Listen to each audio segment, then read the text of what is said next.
지역에 큰 이슈가 되었었습니다.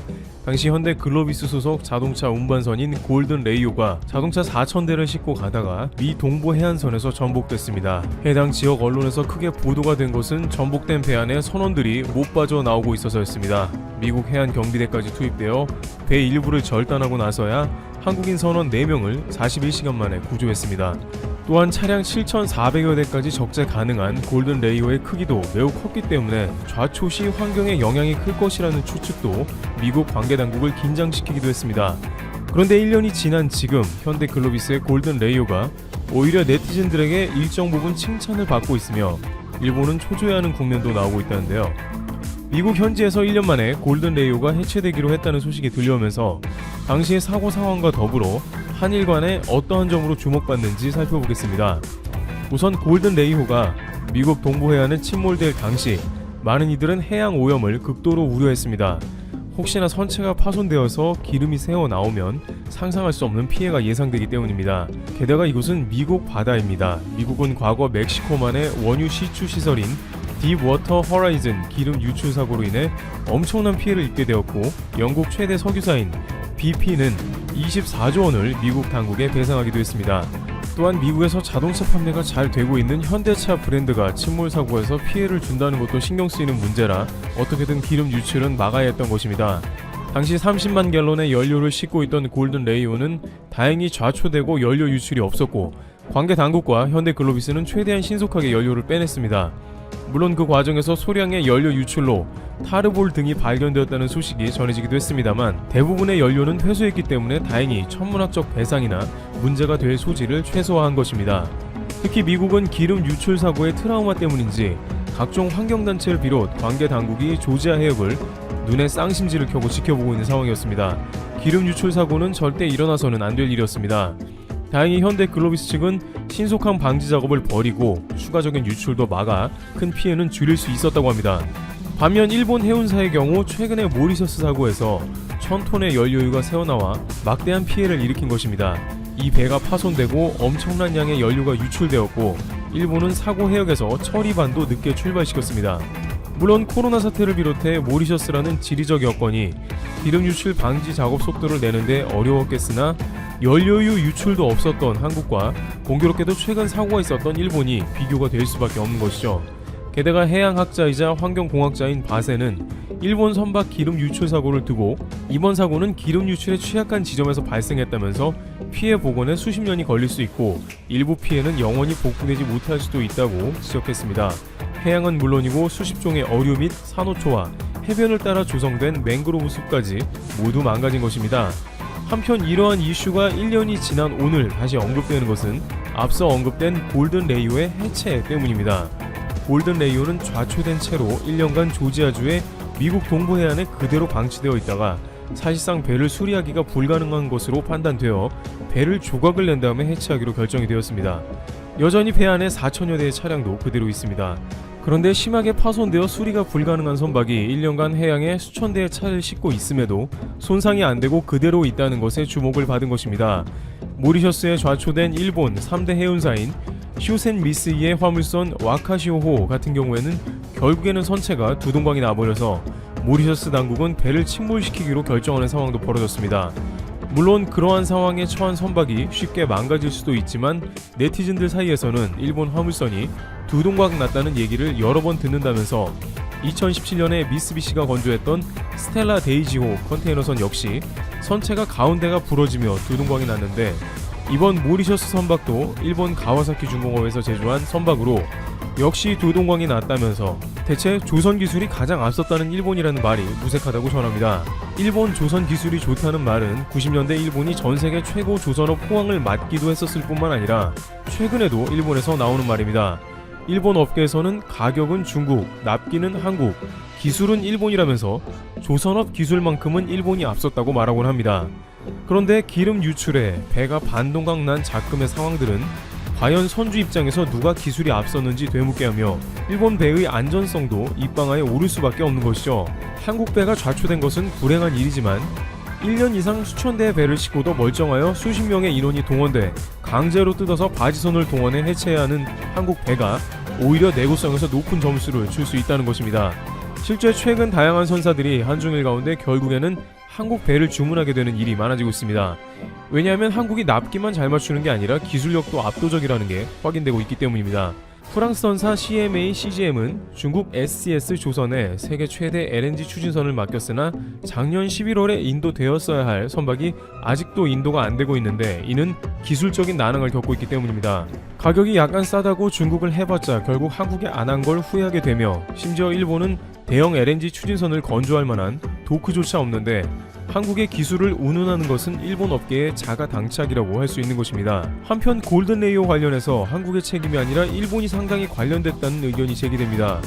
골든레이오는 다른 선박이나 암초와 충돌해 사고가 난 것이 아니라 단독으로 옆으로 기울어지는 이례적인 사고여서 원인 규명이 쉽지 않을 것이라는 관측이 나오는 상황입니다.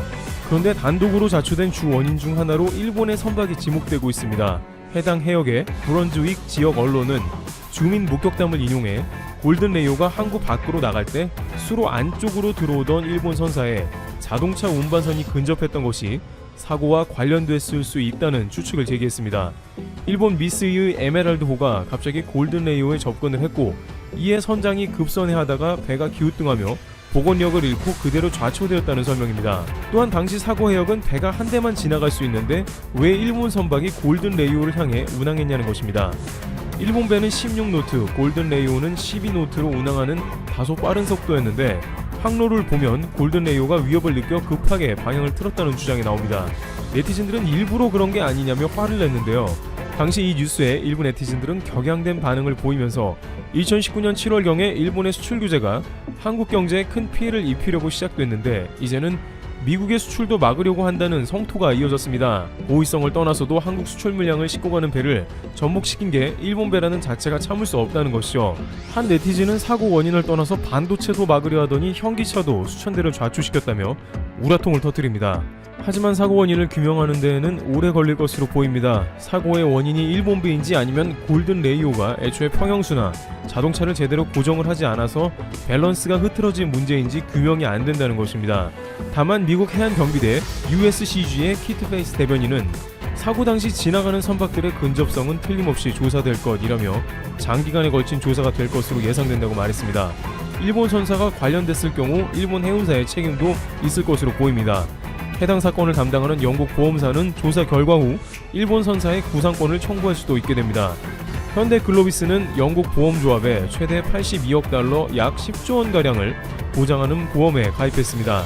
정확한 차량 대수와 가격이 공개되지는 않았지만 대당 5천만 원으로 가정해 4천 대를 전손 처리하면 약 2천억 원을 보험으로 충분히 보상받을 수 있습니다. 목격자들의 말에 의하면 일본 선박이 무리하게 골든레이오에 접근해 왔다는 것으로 봤을 때 직접적 원인은 일본 선사 측에 제기될 것으로도 보입니다. 중요한 점은 한일 간에 문제가 해양에서도 발생하며 끊임없이 다양한 이슈가 되고 있다는 점인 것입니다. 한국 네티즌들은 또 민폐를 하면서 바다에서 다양한 사고를 일으키고 다닌다며 비판을 하고 있습니다.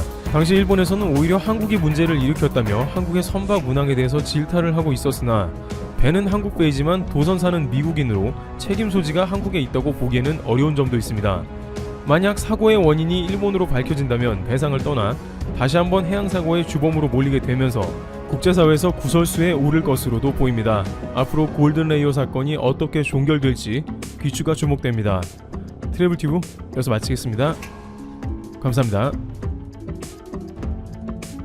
오지 품질 평가 결과를 발표하면서 삼성전자, 에릭슨, 노키아, 화웨이 등 오지 장비 제조사 장비 제품 품질도 자연스레 공개됐다. SK텔레콤, KT, LGU 플러스 등 이통 3사가 각 지역별로 다양한 벤더 제품을 사용하기 때문이다. SK텔레콤과 KT는 서울의 삼성전자 장비를, LGU 플러스는 화웨이의 장비를 사용하기 때문에 두 벤더 간 품질 비교가 가능하다. SK텔레콤은 경상도 지역의 에릭슨 장비를, KT는 삼성전자, LGU 플러스는 노키아 장비를 사용하기 때문에 세 벤더 품질을 평가할 수 있다.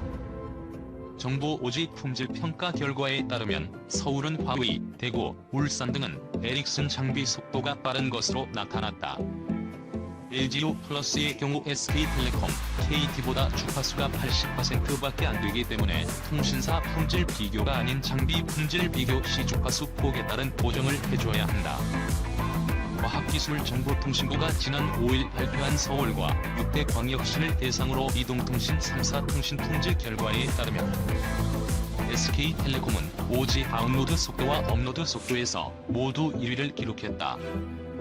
통신 장비 업계 관계자는 상용화된 5G 전국망 3.5GHz 대역의 경우 SK텔레콤과 KT는 100MHz이지만 LGU+는 80MHz라며 LGU+가 타사 대비 20% 주파수가 부족하기 때문에 이를 보정해줘야 한다. LGU+ 다운로드 속도에서 1.25를 곱하면 장비 품질 비교가 가능하다고 말했다. 서울에서 LGU+의 다운로드 속도 660.63bps에서 1.25를 곱할 경우 825.78mbps다. 이 경우 SK텔레콤과 KT의 다운로드 속도를 넘어서기 때문에 화웨이 장비가 삼성전자 장비 성능보다 우수하다고 볼 수 있다. SK텔레콤과 KT는 서울에서 삼성전자 5G 장비를 사용한다. 서울에서 SK텔레콤의 다운로드 속도는 788.00mbps, KT의 다운로드 속도는 685.42mbps다. 울산광역시의 경우 SK텔레콤은 915.86mbps, KT는 602.59mbps, LGU+는 351.66mbps이다. 이 역시 LGU+ 속도 보정을 할 경우 439.57mbps다. 이 지역에서 SK텔레콤은 에립슨, KT는 삼성전자, LGU+는 노키아의 장비를 사용한다. 이를 감안하면 장비 품질은 에릭슨, 삼성전자, 노키아 순이다. 부산 및 대구 등 다른 경남 지역도 에릭슨 장비를 사용하는 SK텔레콤의 속도가 가장 빠르다. 특히 울산광역시의 경우 SK텔레콤 속도가 전국 최고인 915.86mbps를 기록했다. 이 지역에서 SK텔레콤 속도는 791.87mbps다. SK텔레콤은 전라도 지역에서 노키아 장비를 사용한다. 같은 노키아 장비를 사용하는 LGU+의 경우 보정 속도가 439.57mbps다. 300mbps 이상 속도 차이가 난다. LGU+가 장비 설치 시 최적화에 실패했거나 노키아가 1등 2등사인 SK텔레콤에게 더 좋은 장비를 공급했다는 추정이 가능하다. 이에 대해 장비 업계 고위 관계자는 정부가 경남 지역의 경우 5월 말에 조사가 들어갔고 이후를 노키아 소프트웨어 업그레이드가 이루어졌다. 업그레이드 후인 6월에 전라 지역 품질 조사가 이루어졌다. 소프트웨어 패치에 따라 최대 40% 차이가 난다고 설명했다. 다른 장비 업계 관계자는 단순히 가장 다운로드 속도가 잘 나온 지역을 기준으로 하면 밴더 성능 순위는 에릭슨, 화웨이, 삼성, 노키아가 된다며 이 통사 별기지국 수 등이 다르기 때문에 이 순위가 절대적으로 볼 수 없지만 어느 정도 참고사항은 분명히 된다고 전했다. 5G는 28GHz 주파수 대역의 단독 모드에서 이론상 LTE보다 속도가 20배가량 빠르다. 하지만 통신사들이 상용화한 국내 5G 기술은 3.5GHz 대역의 비단독 모드다. 5G망과 LTE망을 연동해서 쓰다 보니 속도가 생각보다 빠르지 않고 접속이 5G에서 LTE로 전환되는 일이 잦다. 그런데도 통신사들은 5G 상용화 전부터 신규 가입이나 전환 가입 유도를 위해 초고속, 초연결, 초저지연의 특장점을 부각했다. 화웨이가 미국 정부의 제재에 맞서 중일전쟁 시기 항일 전투 정신을 되새기며 내부적으로 미국 기술을 0%로 만들기 위한 프로젝트에 착수했다. 5일 C114 등 중국 언론을 종합하면 중국 화웨이는 미국 기술이 들어간 상품을 배제하는 난리완 프로젝트에 돌입했다. 노트북 PC와 TV 제품 라인이 프로젝트의 첫 과제다. 중국에서 난리완 정신은 항일전쟁 기간 삼시성 시안시 난리완에서 황무지를 개척해 먹을 것과 입을 것을 작업했던 팔로군의 정신을 의미한다. 팔로군은 일본군과 싸운 공산당 주력 부대 중 하나다. 미국 정부의 제재로 자원의 어려움을 겪고 있는 상황을 외세에 침공에 비유해 전투적인 자세로 자급자족을 통해 미래를 개척해 나가겠다는 의미가 담긴 셈이다. 매체에 따르면 화웨이는 난리완 프로젝트에 따라 우선 노트북 PC와 TV 두 상품 라인에서 미국 기술을 배제하기 시작했다. 8월 중순에 나올 화웨이의 신제품 노트북 PC가 첫 적용 제품인 것으로 알려졌다. 시백 14는 난이완 정신의 핵심과 본질은 고통 속에서 전투를 이어나가고 자력 갱생하는 것이라며, 화웨이가 이 프로젝트의 명칭을 난이완으로 정한 것은 상황에 적절하다고 평가했다.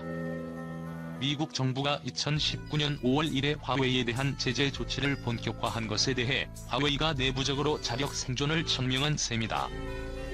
특히 구글과 거래가 끊기자 자체 OS와 자체 칩을 강화하고 있다. 화웨이는 이미 TV 상품 시리즈의 경우 기본적으로 상당 부분 자급자족이 이루어지고 있다고 평가하고 있다. 또 노트북 PC의 경우 그간 미국 기술로 의존도가 높았던 항목이란 점에서 마이크로소프트의 OS와 인텔의 프로세서 등을 대체할 수 있는 중국산 및 자체 기술이 관건이 될 것으로 보인다. 심지어